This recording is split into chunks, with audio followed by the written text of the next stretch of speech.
back live here at PAX Prime at Sector G, where we are running 2 hours of live show demos, talks with people who are out and about at PAX, and generally having the whole PAX experience right from the couch into your living room. I'm Chris Waters, and joining me on stage now is Jake Kasdal from 17-Bit. He's the project lead and art lead on Galak-Z. Jake, thanks for coming, man. Thank you. Galak-Z, you guys are on the show floor.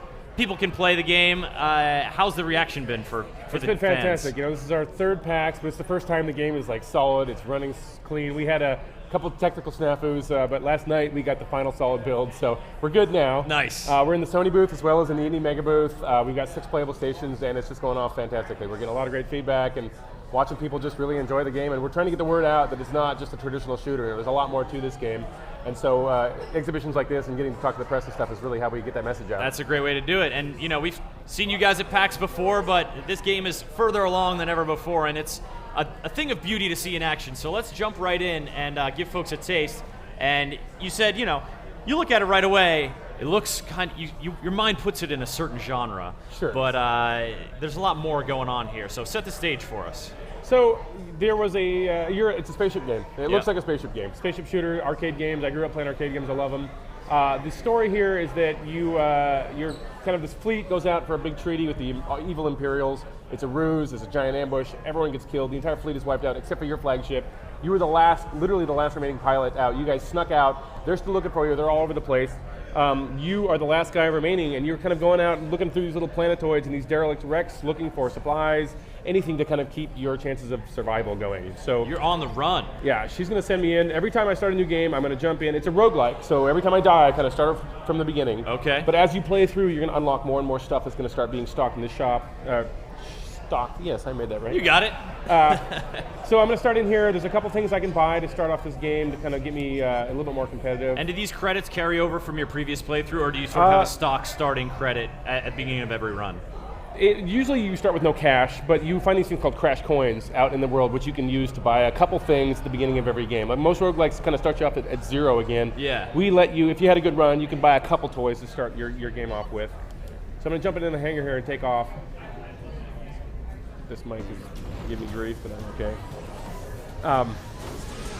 So the trick is, like, as soon as you see this, like, again, it looks like a top-down shooter, right? And most top-down shooters are, you know, you're just kind of being drug along by the teeth, and you just sort of brainlessly shooting all the enemies you can find. Yeah, and dodging the bullet hell that is coming at you. Exactly. This is much more of an open world-y sort of experience. It's all Newtonian physics driven. So you can see here, I've got complete control. That's my over favorite ship. kind of physics. I've got complete control over the ship. The controls are really lyrical. I mean, just flying around, as you get better at it, flying backwards and zipping through things, it feels fantastic. I mean, there's really a lot to it. And you can tell, I mean, I'm sure the sense is heightened when you actually have your hands on the controller, but you can tell by looking at the ship that there's some inertia there, that, you know, you're not just turning on a dime and going to wherever the controller, you know, exactly. You have to incline the analog stick. There's a lot of sort of responsibility for the player, really. I mean, there's a lot to it. This really is sort of a tactical dogfighting game. We've teamed up with a new company called Sentient that's doing middleware for AI. The AI in this game I would put up against anything. I put up against Far Cry, I put up against Halo. It really is that level of competition. So, you know, it's more of an adventure game than anything. I mean, it's kind of like a Super Metroid, but like, imagine Halo combat. I mean, I really think this is Halo in 2D. Actually, it's closer to Far Cry because there's enemies that are out on patrols, you don't know where they're going to be, everything's procedurally generated, so every time I come in here, I don't know who I'm going to come up against or where. You can see these early warning arrows here. There's a bunch of Imperials off to my right and a bug off to my left. All the enemy factions are also at war with each other, conveniently. So if you get kind of ganged up on, the best thing to do is run and find some enemies of your enemies and just allow this kind of chaos to take over. And let them sort of join in the melee. These guys don't see me coming. They've got eyes and ears, vision cones. You can tell they know I'm here now. I'd say so. I'd say that missile barrage sort of kicked them off. Yeah, I woke them up. I had a good shot there. A lot of these guys, these are the Imperials. Their shields are kind of closer to the traditional Halo style. The pirate shields, they don't actually activate until they are in combat. So if you can manage to sneak up behind them before they know you're there, you can get the head in. Hi, boys. Okay, let me just roll through here. So you can see I've got Didn't exactly control. Sneak up on them that time, did you, Jake? But sometimes you gotta go in guns blazing. And so you have a shield as well. Yeah, I've got a shield as well that recharges. My health does not recharge unless I find a rare health pack. But you know, in the vein of something like Spelunky or in most of the roguelikes, like, you know, recovering your health is not guaranteed. Like, this is a tough game. You're meant to die a lot. I mean, it really is sort of an arcadey simulator. Better to preserve your health than to count on recovering it. You can see me bouncing off walls here. This is not a game that punishes you for bouncing into walls. This is a very physical game. It's all about the tactical combat, and it's violent. I mean, you're slamming around and slamming through these guys, locking on with your missiles, letting them have it. Dodging their shots. I have this juke. I can jump out of the gameplay. Yeah, I was going to say, you just like jumped out of the 2D plane there, right? Yeah, no, it's totally cheating, but it is limited, and it makes for fantastic dogfighting. So, hey, if it's in the game, it's part of the strategy, chasing down the last dude. So he'll run off, and he'll actually call for backup. If his shields are down and there's other guys in charge, they'll kind of try to interject themselves, let him recharge his shields while he gets his health back. They'll run off for backup. You know, they'll kind of mark my position and call in for reinforcements. I mean, it really is sort of a modern combat simulator dressed as this classic old school shooting game. So we're getting a lot of really fantastic feedback from the show floor. Here, this is a kind of his nickname, Junkyard Dog. He is a pirate. Is that like a mech with a sword, like an energy sword? He's actually an enemy. It's an Imperial mech they've taken and hijacked. He's going to fight that bug off for me. And I'm going to get back in his face here. This guy, he's got a melee weapon, so I'm going to just stay away from him. Yeah, he's really trying to close in on you. Yeah. These exploding barrels and stuff are actually really dangerous. You can set them off, and they'll go flying, bouncing off everything. Oh no, it's right on top of you. Yourself. Yeah, backfired. Man. That backfired. I'm out of boost. I'm out of warp. My shields are down. Now's the time to just run. I don't want to engage. I want to run. There's my shields are coming back. Okay, now I'm going to go take this guy out. You are still very much on fire. I just want you to know that. I've noticed, yeah. I'm also, I've got 8 missiles left. All right. His shields are down. I'm going to let him have it while it counts here. Whoa. It's a good fight.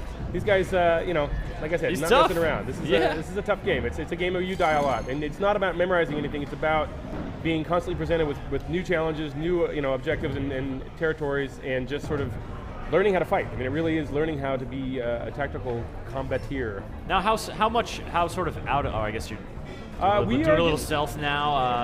Are those, I mean, those things are red. They're going to explode, right? Yeah. All right. See these exploding barrels? Whoa. Speaking my language here. I'm trying to find, I would like to, all right, here we go. Okay, so this bug, I'm going to just drag him with me into all these guys. They'll attack him, and he'll probably just start chomping on them. You see that? He's doing my job for me. I'm going to light this thing up. Oh, I missed. Oh, we're going to get him. Oh, he's in the blast zone. Yeah. I think you put a whammy on one of them with that TNT box. You can hide. I mean, a lot of this is like GTA. I love it. They call it the scramble. You know, when you're running from the cops and you're freaking out, you're just trying to get out. You just need to get around a corner real quick, get a little shield boost. You need to lose sight with them. The problem is they're not cheating at all. Their AI is so good. They'll see which trajectory you headed off at, where they think you turned. You know, they'll call for backup, and they'll go and inspect your position. See, he thinks he last saw me up there. He's going to go look for me up there. Unfortunately for him, he's by himself now. And I am going to outgun him. And yeah, you want to so isolating enemies, pulling them apart, kiting enemies into other Absolutely. situations. So I mean, it's a lot about positional management and the sort of battlefield management, and not just the reflexes. Combat at its best. I mean, it really is. You know, this fight that you're dealt with every time. You're always going to be outmanned. You're always going to be outgunned. So you got to think tactically, strategically, using the environment to your advantage, using the enemies to your advantage. You know, trying to distract them with getting into fights with themselves. Try to find how I'm getting down here. So I do have a full map. And so is this map generated anew each play? Yeah. So these are all completely procedurally generated every time. It's going to be a new challenge every time, and those will kind of change organically too as you play through the game and you start to play at some of the higher difficulty levels. You know, the way that the structures are generated will change a bit. You know, when you're playing at a high level, it becomes a very different game. Like, you literally do not want to engage with everybody. Like, you're just running, trying to stay alive while this absolute, huge gunfights that you're in are going on. Let's see, where am I going here? I think down here, maybe up here. There we go. And so what are these, are the items that are sparking, are those just sort of environmental environmental hazards that will basically take out your shields. Oh, they will take out your shields. Yeah, okay. But you can use them by bumping them into enemies, having them lose their shields as well. In one of the previous encounters, you were kind of pushing that block towards where it was going to go down. Do you guys have any kind of like tow hook or cable to or sort of push beam to sort of lean into that kind of strategy? Something like that, yeah. There's quite a few passive abilities, a lot of different weapon power-ups and stuff like that are coming online. A lot of that stuff we're not showing just yet. We're kind of finishing up some of the design of some of that stuff. But there will be a lot more interaction with the environment in general. So I'm almost done now. So these guys, that probe got away. and he went and called on my position, so now I've got a problem. Yeah, that's a lot of... I'm going to get some room between me and these guys. I mean, the guys look kind of small, but there's a lot of them on the swarm. Yeah. And oh, like they're and they got a big boy too. Okay, I'm going to leave now. That's my cue to leave. Unfortunately... Give him a few parting shots on the way out, and let's bounce. See if I can set up any ambushes here. This is good. If I let this thing go... I just missed. Is that going to cast... Because there was also a tank down there. Maybe that'll cascade. Oh, so you see those alert things pop in to just like give you the heads up. There comes the party. All right. So again, I like to separate these guys from their main crew, take out the probes and stuff. They don't really have any weapons, but they're really good at being really fast, keeping up with you, and kind of calling in your position and constantly. Tracking you so that Big Bopper over here can. And this is the Imperial version of the sort of pirate hijacked enemy we saw the original earlier. one. The pirates steal these things and refit them themselves. They kind of tweak the engines and stuff and make them a little crazy. So they're less stable. These things are pretty mean. The Sentinels are one of the meanest enemies in the game. They don't screw around. So here's my warp out beacon. The problem is I need to stay in here for a couple seconds without getting hit, and they're going to make it really hard for me. Yeah, with that big melee unit around, that's not going to be easy. So I'm going to maybe kick off some of these things and run, because this is bad. How many seconds do you need? Like 5? It's like 5 seconds, yeah. There's no way. These guys all have physics on every single shot they have. They're going to knock me around. This guy with the sword is not screwing around. I'm out of missiles. I'm out of opportunities. You got your work cut out for you. I here, do have Jake. my work cut out for me. This is, yeah. I would really wish I had some more missiles right now, but I'm gonna take him out anyway. I got him. You got some. You got some moves. You see how fast he is? I mean, he's breaking contact. Like he knows he's being fired on. It's not like he's dumb. I mean, this is like seriously cutting edge AI. He is like getting out of the line of fire and making sure that he's got time to recharge his shield before he re-engages. Yeah. And then coming back at you. Troublingly start. What I can do though is I can pump this thing. Oh yeah. Him, take his shields out. So are you? Yeah, you're trying to take out that big melee. Oh man, he's gonna get me. This is bad. Could you make a run for the exit? I mean, they're around the corner. Maybe I can get up here and warp out in time. I missed it. Oh no! Overshot it. Curse you, Newtonian physics. Go. No, that's not gonna happen. Nope. So close. Jeez, this is crazy. All right, I'm gonna just take this guy out. He's killing me. You got to get one of them down. And I stupidly didn't buy any weapon power-ups at the beginning of the game, so I'm basically operating on my super base level laser here, trying to take out... What power-ups did you buy at the beginning of the game? I think I bought a missile expansion and a speed expansion. Well, the speed has helped you out a little bit. He's not gonna let me out, man. Oh, I believe in you. You can do it, Jake. I'm wondering if, there's been a lot of changes lately. I'm wondering if the shields aren't a little overcooked on this guy, because I feel like I've earned a death by now. There's one. There, okay. You got one down. You got now plus 8 missiles for that kill. Oh, really? Or did you yeah, I just saw it pop up on screen. Oh, yeah, there we go. Okay, have some nice. of this, friend. I got something for you. There you go. And with your shields down, I'm going to get in as close as I can. Land him there. Got there it is. All right. Nicely Jeez, done. Man. Okay, here we go. Now let's get out of here. So you can see, defending these things are generally the toughest guys in this stage are going to be defending your warp out zone. Mm-hmm. So securing the landing zone is a bitch. And these guys are really smart. They're hard. And it's a challenge, and I just lost my video. Oh, no, demo's over. We're shutting it down. Okay, good. That worked out just in time. That's a perfect way to end it. You succeeded.